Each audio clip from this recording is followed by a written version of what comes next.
Only a couple months now.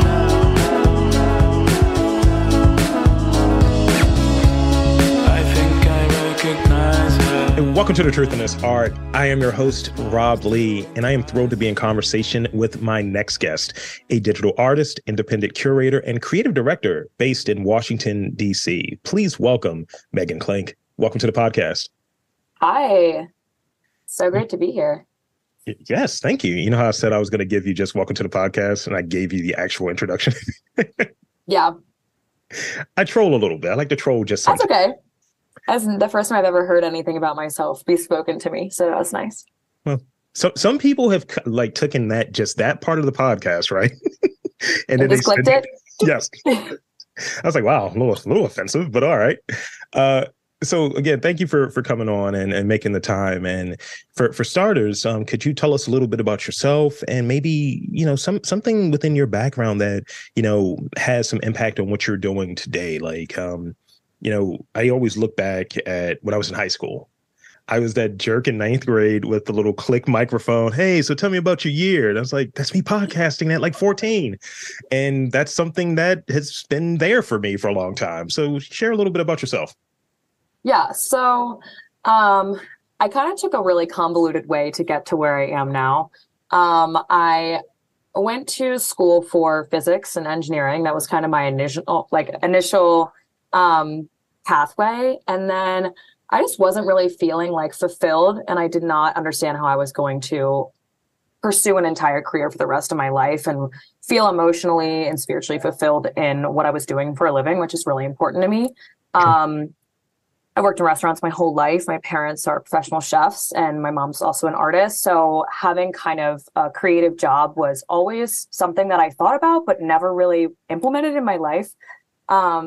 So I definitely think my mom had a huge role in kind of my childhood. Like I grew up with Van Gogh Starry Night trim in my kitchen. Like that's literally what, those old 90s, 2000 borders.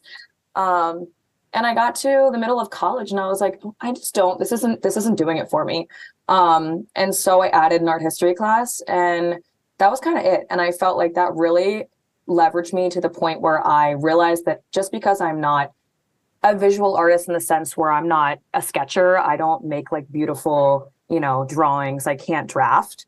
Doesn't mean I'm not an artist. I'm just an artist in a different way. So it took me a while to get there. But now I'm kind of at that point where I understand how to utilize my creativity and harness it in non-traditional like fine arts. Thank you. Mm-hmm. I think it's interesting when we are able to have that opportunity, and sometimes we might get it early, sometimes we might get it late, of this is the thing you should be pursuing. This is actually your calling. Like, me doing this, like I've been podcasting since 2009. Wow. And yeah, too long, some might say. And, but also, that was like 2 years into me having sort of hey, do the safe thing, go after this marketing background, this marketing job. Right. And I had a marketing job and I was making a lot of money and I was doing really well, but I wasn't fulfilled, creatively, as you were touching on, spiritually, creatively, the whole gamut. And I want to say, I turned like 24 and I was like, look, I need to do something creative, because I kept like craving that, Mm-hmm. So that 100%. So that brings me to sort of this next pair of questions. I'm gonna hit you with part A, and then part B is coming right after. Fast and Furious. Okay. So describe your current work. So I am kind of all over the place right now. But my actual current job title and what I do is I work in creative marketing. I work for a lifestyle brand in DC. It's called Versus. So we own restaurants, rooftop bars, clubs, venues, but we also own our own creative marketing agency as well as a product venture. So we release products and we do all the marketing in-house for ourselves, for our own venues, for our clients, and then for our products. So it's kind of a way to truly be able to utilize creative marketing in all different fields. I get to still have that restaurant background. I get to still do branding for, different products, and then as well as different places around DC and New York and different brands, restaurants, and I feel that fulfills my kind of curatorial itch that I had when I went to grad school for curatorial practice.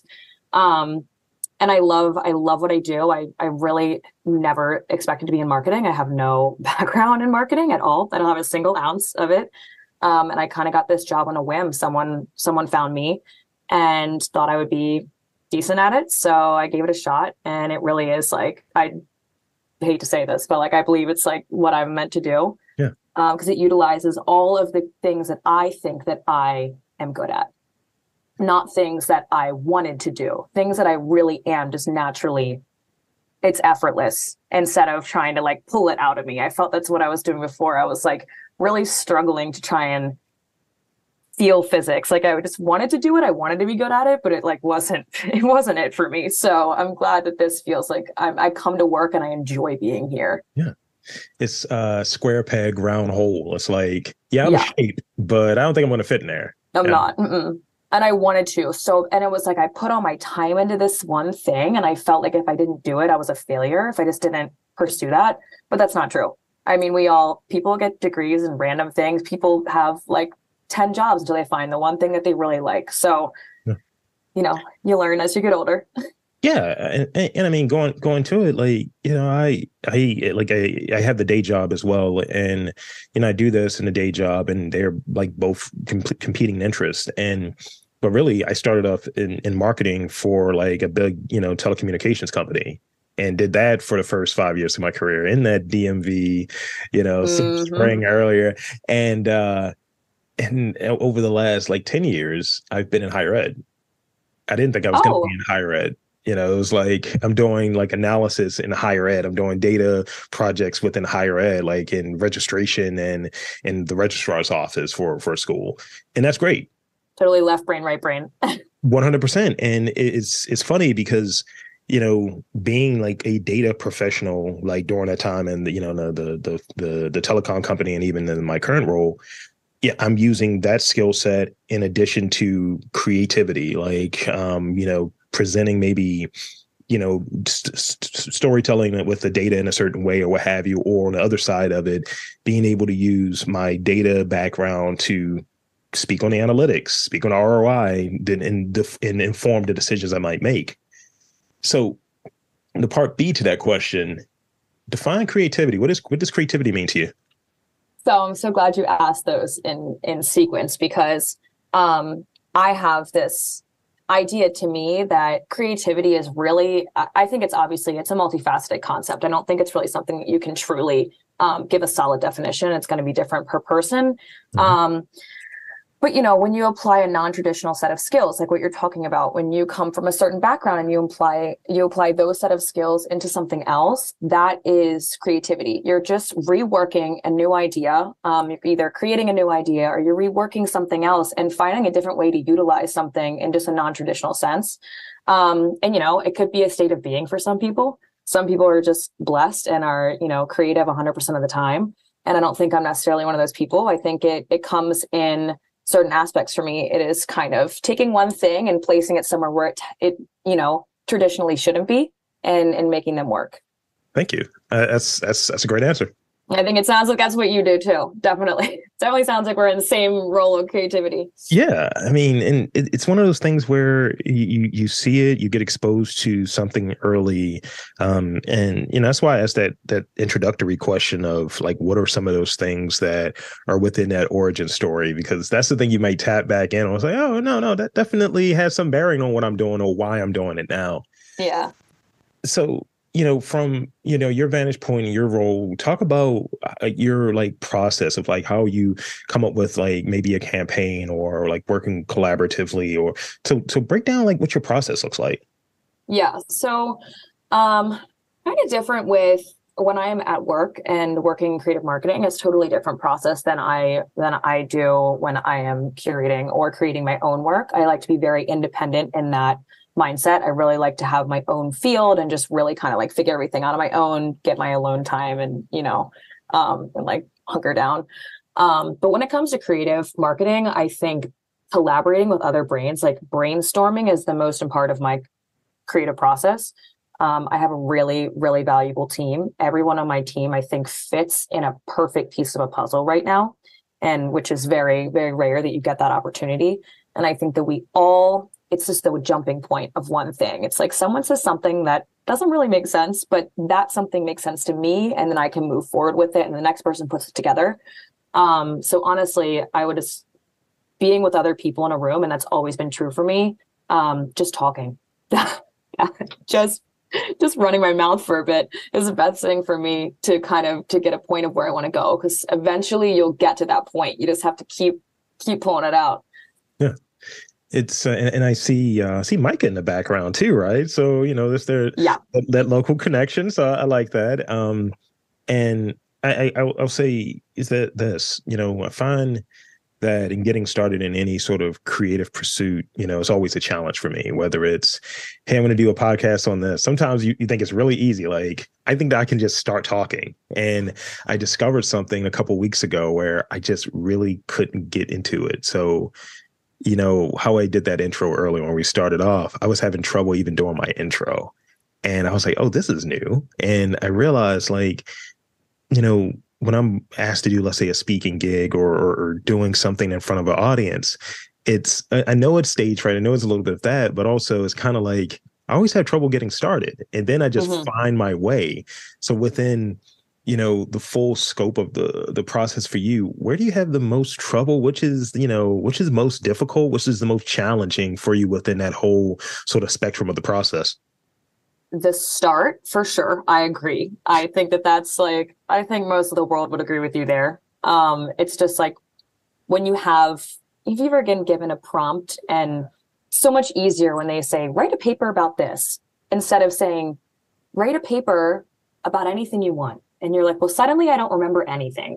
And I don't remember words, and I don't know how to even speak.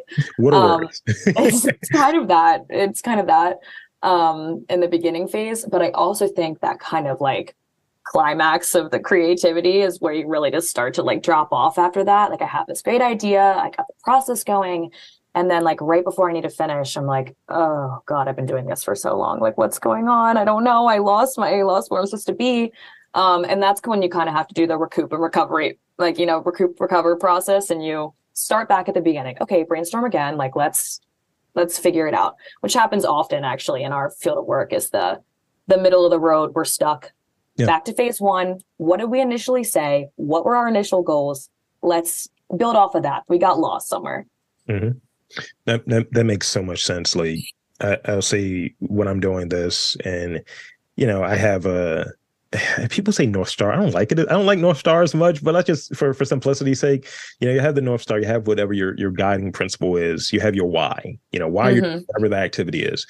And I think when we get into it, maybe it's, doing a lot, doing so many different things, and kind of just steady poking at this one particular part of the process that we're trying to work through, we somehow get lost.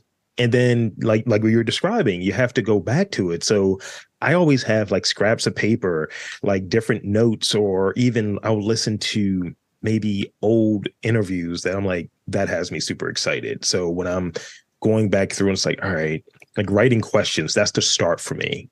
Not even booking the guests, but writing questions and like, let me research them. I'm excited to learn more, but this is the work part.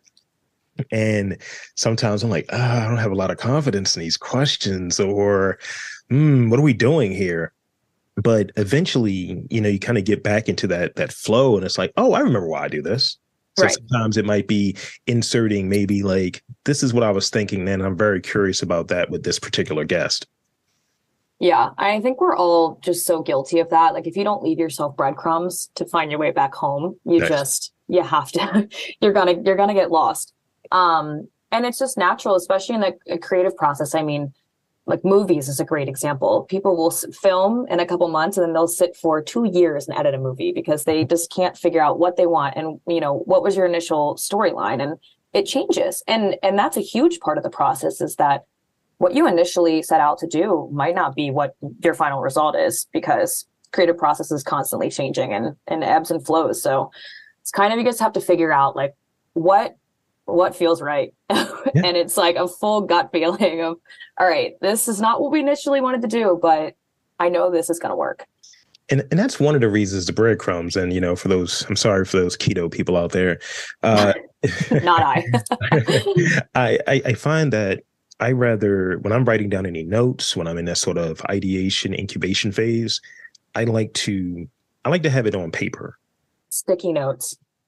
Literally sticky note the wall. Yeah, because you might go through and like, let me scratch this out, but it's still some remnants of it there. You might look back like, why did I scratch that out? Oh, I couldn't do it then, but now I can do it. Yeah. You're losing part of maybe the thinking that goes along with it if you're doing something purely digital and capturing like the thinking that goes into it. It's like, I find most people aren't doing the what is it? The when you're in like Google Drive or your Google Docs and it shows like this has been edited here. You're just deleting it. Deleting it. Yeah. Edit and your mark is resolved. That's what it is. The mark is resolved. Like, no, I needed to know what I said. So I read that a creative pursuit is often connected with something missing, that sort of burning desire to fill a void.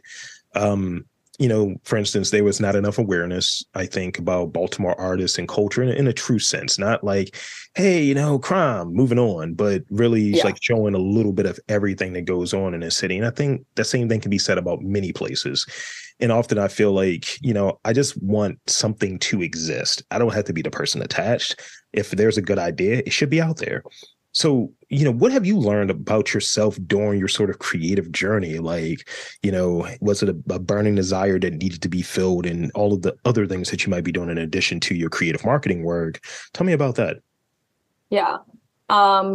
So I think I touched on it earlier, but I'm not a drawer. I cannot just sit down and sketch, a tree from life or sit in the National Gallery and like, sketch out a painting. That's not how I work. And my mother was that way. So for me, I was always in this kind of comparison of like, that's art. She went to art school and I was looking and I'm like, well, she's just so much better than I am, but she's really good at things that I'm not good at, but I'm really good at things that she's not good at. And I think that I learned that I truly am very creative and people around me consider me to be creative, but I didn't consider myself to be a creative until I was like 22, until I was really in the position of like applying for art school. Mm-hmm. And once I got to that spot and I got to art school, I was like sitting with all these people and we were all creative in really different ways, which is okay. And it touched on earlier, creativity is not one. I don't think there's one meaning of creativity. I don't think you were either like good at singing or good at drawing or good at curating. You can be good at little things here and there. And that's how I feel like I best am able to utilize my creativity. And I just think it was a really hard process for me to like swallow that I am not ever going to be a Hofburger painter. And that's not who I am. And that's okay. But I am creative in different ways. And that was a really important process for me to learn. Yeah. I find that I'll have a conversation with someone and you may listen to, we had that comparison thing that happens, right? You might listen to someone's like, wow, you do this in a different way than mine. And we almost do that comparison thing of yours might be better or whatever. And really, I think you came to a good illumination there. You just have to kind of accept like, this is what it is. And I'm creative in this way. I approach my work in this way. And, when I'm doing this, there's so many different like cooks in the kitchen. Hey, you should do video. Hey, you should do it in this way. Hey, you should do it that way. I was like, nah, I want to see my vision through. And, and as you were touching on earlier, so you're always kind of playing with what that process might look like. I might do it a little different this time. I might incorporate this. Like the rapid fire questions weren't always a part of the podcast. And I was like, let me include that because I think one, I enjoy seeing people squirm because it's funny. It's terrible. It's the truth. It's the truth. What comes out. but also I want to kind of highlight the guests and who they are outside of just purely what they do, because I find like a lot of interviews are just tell me about your work and the interviewer just wants to get through their battery of questions and there's really nothing extra there. Mm-hmm. Yeah, it's not a conversation. I mean, it's not dialogue. It's like literally scripted. And I think we do that often, especially in the creative world. We try and we have these like very strict ideas and we want to get, we just want to get through it. But if you don't let yourself feel uncomfortable in your process, you're not going to grow. And I learned that very early. And this episode, speaking of scripts, is brought to you by. No, I'm kidding. I'm kidding. But no. That's something I've read recently. Actually, there was a person that was comparing going through your creative process. Like he is in his book. He described it as like going through hell, like going through a fight.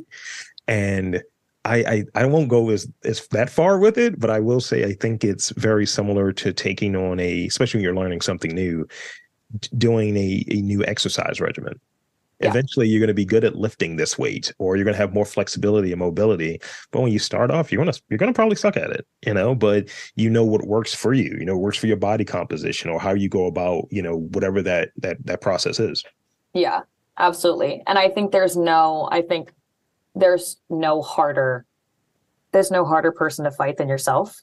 So I think that's kind of what happens a lot of times when you're alone, especially as artists, that's why I say I'm so blessed to have a team of people to help me be creative at all times. Yeah. Even if you think what you're saying isn't creative, it's a jumping off point for something, and we're all kind of using one brain. But when you're by yourself and you're stuck in your own mind and your creative process, it can get messy really fast because it's you versus you. So set the stage again. Like, what does that sort of look like? The ideation process, that brainstorming process within the team. Are there any things that are present to help stimulate like the creativity? Is music playing? Is it like, okay, everyone wear green today? Green is a color of inspiration. Is there certain activities that kind of help things like work? Tell me about that. Yeah. So I think the most important thing for us, I think, is being really comfortable in who we are, all individually as people and in the room.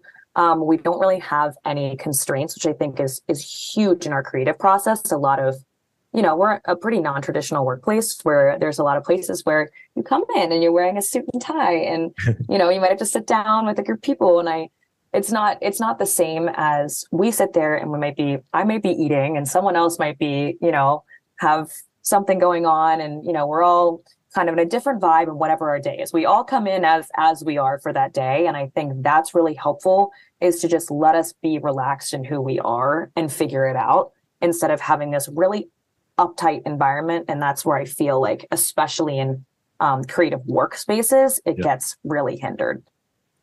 It puts it almost arrests the person to not show up as their full selves. And I think you're leaving something on the table when you set up things like that. And it's almost it's like a thing that my partner throws out there. It's like, I don't like organized fun. I don't know. It feels like that. Totally. It totally feels like organized fun. And there is organization in the workplace. Absolutely. And there are rules, and there need to be rules. But when it comes to, we have creative meetings, we have creative marketing meetings, and we all sit down and we come with kind of a jumping off point. Hey, here's what we have. Here's what we're thinking about. And then we talk about it and go through it. And then we figure out, eventually we get to the, what we want. But we come prepared, but we just never really know what's going to actually come out of that, because we're all different, and we all come out with something different that day in the room. And I think that's, it kind of reminds me of like initially that I think that concept was like initially born in a major workplace, and like Google, like people always talked about how crazy it was. Like you could have your dog there, and like, there's food available for everyone. And because it's this kind of laissez-faire environment that makes you feel like you're not pressured, but you want to do it. You want to be there. You want to do that. And that goes back to, I want to be working. I love this job. I didn't want to feel like I'm sitting and like I have to go to my 9 to 5. Right. That vibe reminds me of I had an experience. I was working briefly for like a marketing, like it was a startup, and they had like this sort of hangout space, and then they had the office, and the hangout space was really chill. So, and I was a contractor, so I just, I was kind of like barely an employee, but I just remember it was one dude that I shared an office with, because when you're a contractor, they're trying to find you space, and he just kept playing like the same like 80s butt rock all the time, and then like just lifting weights, and I was like, what are we doing? But the main thing that process. I hated it. Just like a 5'8" guy just getting it. And I would every morning, I remember, and this is why I remember this job so fondly, I would come in and there was like not like vending machines, it's like I guess like large ice boxes that would have any beverage you wanted. And they were kind of encouraging people to stay around. It was a very chill environment, and I For kind of sure. It wish makes that you stay around. oh yeah, I'm gonna get my seltzer water every morning. It's like, yeah, let me get that blueberry bagel real quick. It was like that every Yeah, morning. exactly. And it was developing sort of this culture, and then it got bought up by a larger company or what have you, and that's gone. But that's the sort of, I think, you're not in a rush. You're, if you come in, you stroll in, you might have your dog with you. I've seen a lot of that different stuff. It's a different setup. And I think, the way people are now coming out of the pandemic or shifting into this different phase of the pandemic, because it's not over. I think, people are looking for more of that. People are looking for more of that sort of setup, because that balance is skewed. People have some people working partially remote, partially, in the office, and this sort of notion of, all right, everyone meeting. And then it's just like, we're not getting anything done. We're not getting anything done, guys. And it's like it's totally like time and place. Like I said, there's obviously, we have to get things done. Yeah. And, you have meetings, we also service clients. So we have things that need to be done at 12 o'clock, and they need to be done at 12 o'clock. I mean, there's no ifs, ands, or buts. But I think there's also a work hard, play hard aspect that, you can, the day before, whatever, say what have you, you have a more like relaxed day. And if you're really stressed on that day, like maybe taking an hour and walking around and getting your mind clear before you go back in, and then working, staying until 6 o'clock that day, or, whatever. It's not this very uniform, you have to start at 9 and you have to end at 5. Yeah. It's, you work the hours, you put in the hours you need to put in, but we're going to be productive in those hours that we are putting in. It's not like hey, 3 of those hours I'm staring at the wall because I don't even want to be here. And I feel like that's what happens. And it's really not helpful for the creative process at all. No. So I think that's something that we really do have a really great environment for that. And I think that's super necessary for creative jobs to be able to have this kind of, it's really like your personal schedule is, you got to be able to work with the team, but you also have to be able to work with yourself and figure out your own timelines. I'll throw this out there before I move to this next question. I was meeting one of my friends who works with a nonprofit. It's a arts nonprofit, and I'm going in there, and this is like her second day on the job, and she's like, "Yeah, come on in." I was like, "Okay." I was like, "Yeah, I don't know if I belong here." So we go in there, and the team is testing out. They're researching a new beer partnership, so they're trying all the beers that were sent to them. So that's us. That's totally us. That's totally us. Yeah. And ultimately, it's like, yo, Rob, you're part of this as well. What are your 2 cents? And I was like, all right, cool. Just, guest marketer or what have you, guest researcher. Totally. And I will say, ultimately, as we came to it, and this is a beer they're going to partner with the brewer to actually have that as a signature beer with their sort of like side project. They're going to have like an event space. And, one of the things that came out of it was we got some social media content. Kind of pinging in on everyone. It's like, oh, yeah, this was thing that, some people would say that's not work, but that's actually creative work. It is. That's like, and B-roll is, I mean, I'm 24. I'm in the world of Gen Zs. Like we love a quick, it doesn't need to be super high quality all the time. Sometimes it does need to be, don't get me wrong. But there are times where like, you just learn to just record. And just take a video of what's going on. And sometimes, and oftentimes, those are the ones that go viral. And those are the ones that are, because they're authentic. We want to see people being authentic. One thing scripted anymore. And a lot of what like traditional advertising is really scripted and not relatable at all. It's one of the things that's really funny in that where I pay attention to commercials, because, I'm still a marketing guy at heart. And I look at it, and when I see sort of like, oh, that's an edit of this commercial. They trimmed down something that someone found a little controversial or what have you. And I was like, but y'all were fine with that initially, though. I was like, all right, cool. How much did that cost? I don't know. It's so interesting. People always say when I'm like, oh, I work in creative marketing. And they're like, oh, advertising. And I'm like, no. I mean, not no. Like, I guess we do advertise our own stuff, but no, I'm like, that's boring. We don't do that. We do a lot cooler things than that. So tell us about some of the things that, like that really have stuck out like recently. And I know that there's a certain degree of like, I can't say everything, but, tell us a few things that, you've worked on that you're, specifically like really proud of. Yeah. So I've kind of floated around the last 2 years. We do have a pretty, I've kind of floated from client and to in-house back and forth. Sure. So I kind of touch in both pools. And I think something that I really enjoy doing is being able to, well, first of all, we're like doing an official company launch very soon, which is super exciting. We've been working hard on that for a couple of years. But we launched a nightclub. We relaunched a nightclub that we owned and had closed over the pandemic to remodel. And doing that campaign, it was like seeing, we'd worked on it for like months, and it just felt like it was this big like storm cloud. Like we were just waiting for it to happen and waiting for it to happen. And when it finally happened, we all sat in this, like, we called it like it was like the war room. We were sitting in there for hours until like 8 o'clock at night. And we just looked around and we're like, we just did that. Like we just had this baby, and it was so incredible to know that we finally brought that to life. And I'm sure, some people are like, oh, it's just a nightclub. Like, what's that? Yeah. But to us, we really wanted to come up with something that was going to be groundbreaking and not just this traditional marketing, which is like everyone gets an article in a paper and then, they open whatever. And we wanted to come up with something that showed that we're innovators, we're creators. That's what we do for our own products and for other people. And that was probably one of the most exciting things I've ever been a part of, and something I was just felt proud. Like, I think I went home and cried. So it's just like, God, we just did that. And to read all the comments, people that were like, yo, the marketing team, like they did that. Like whoever did the marketing rocks. And we were like, that's us. I love to hear it. That was exciting. So here's the thing. You've done very well here. I think almost all, if not, I think all of the questions have been answered here. So rapid fire.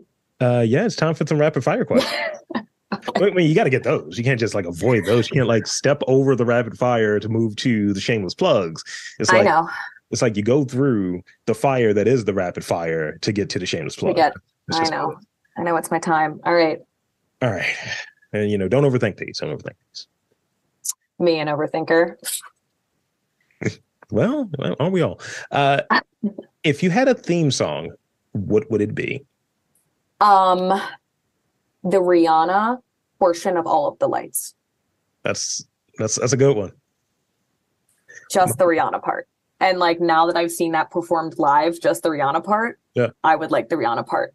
I love her. I have worshipped her since I was a child. I think she's authentically herself. And I used to listen to that song.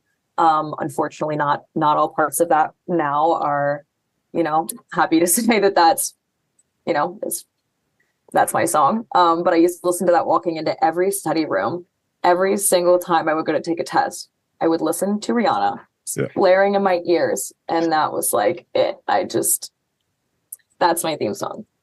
I think because I've been dealing with grant folks recently, I use a different Rihanna song. I'll let everyone else kind of parse through that one. What? Bitch better have my money. Oh. Grant writing? I don't know if there's going to be video on this, but if you guys can't see me, I got my hands up. Something I learned during my curatorial, during grad school was grant writing. Oh my God. And that's something that you just don't know unless you know. And how do artists even do that if they have no clue how to do it? It's very interesting. Part of my, having a marketing background is like, I could tell a story. I can really paint a narrative in a certain way. And you have to. You have to. So here's the next one. So money is no object in this scenario. What kind of vacation would you like to plan? Where would it be? What would you do? I would really like to go. I would like to take my parents with me. And I would like to go to South France and do a tour of the valleys and do a full like catacomb winery tour. My parents were engaged in Loire Valley. And it's a really special place in my head that I've never seen. I just feel like it's been lingering for so long and I want to go. So, and I love history and obviously I love art and food and wine and anything under the hospitality umbrella. So I think it's a must. It's a must. And my parents, they haven't been back since they were engaged in 1997. So I think that it'd be really something I'd love to do and take them to do. Isn't that nice? It's very sweet. When you're not working, how do you spend your time? So I'm a yoga girl. So I do yoga a lot. I have a dog who is my child. He's a black lab / coonhound mix. And I used to, and still am slowly in the process of getting back into, I paint and I do digital art. I still have time for digital art. It's a lot easier and a lot more accessible. I can kind of do it when I feel like doing it. I can just grab an iPad, grab a computer. Yeah. Painting's a little harder for me because I feel when I paint, I need a lot more. I don't want to feel like I'm working. And sometimes when I like try and set up to paint and get all the materials, it's like I have to go to the store and get the stuff and come back because I'm on my own studio and it just feels like a process. So my own art practice, that's what I like to do. Love to hear it.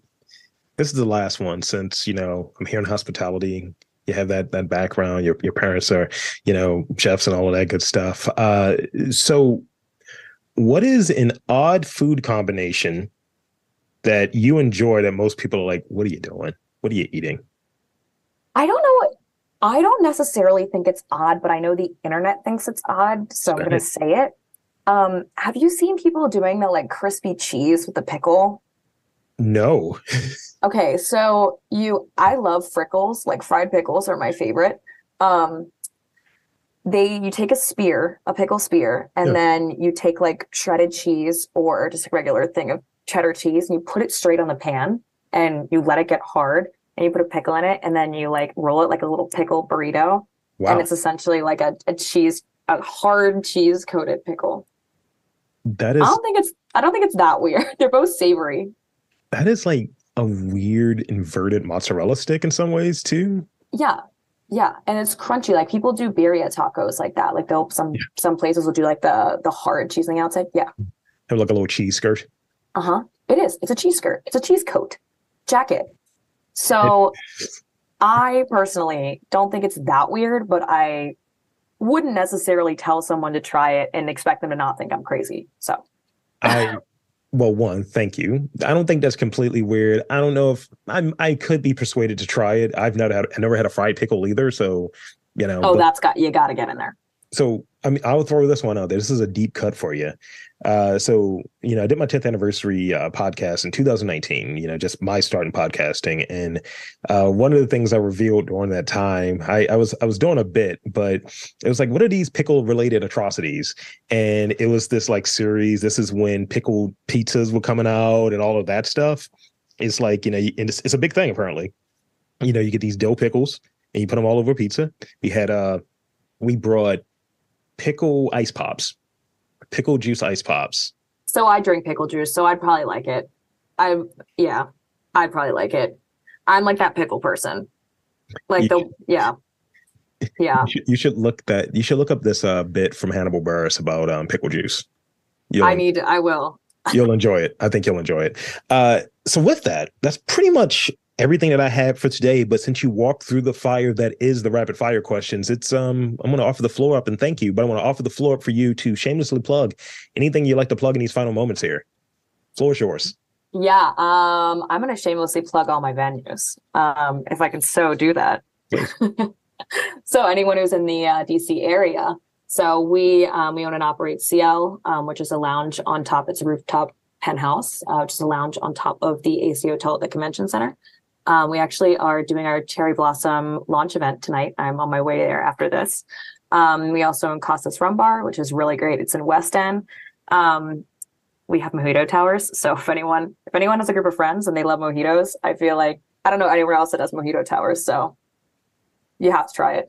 We also own Heist, which is a nightclub in DuPont on 18th Street. It's on the strip of clubs there. And then Morris American Bar, which is my baby. Morris is right in the convention center, and it's craft cocktails. It really is such a special place. So yeah, those are where I'll be hanging out. If you ever want to find me and have a conversation, that's where you can find me. That's great. Thank you. And also social media, website, all of that good stuff, where they can check you out, all of that good stuff. What was yours? Yeah. So my social media, my Instagram is MegLizK. You can also find me on TikTok, Klink_182. Love a little pun. Website, I actually took my website down a while ago. But you can go to versus.com and see anything you want to see about our new projects coming up, and that's where all my work will be. And there you have it, folks. I want to again thank Megan Klink for coming on to the podcast. And I'm Rob Lee, saying that there's arts and culture in and around your neck of the woods. You've just got to look for it.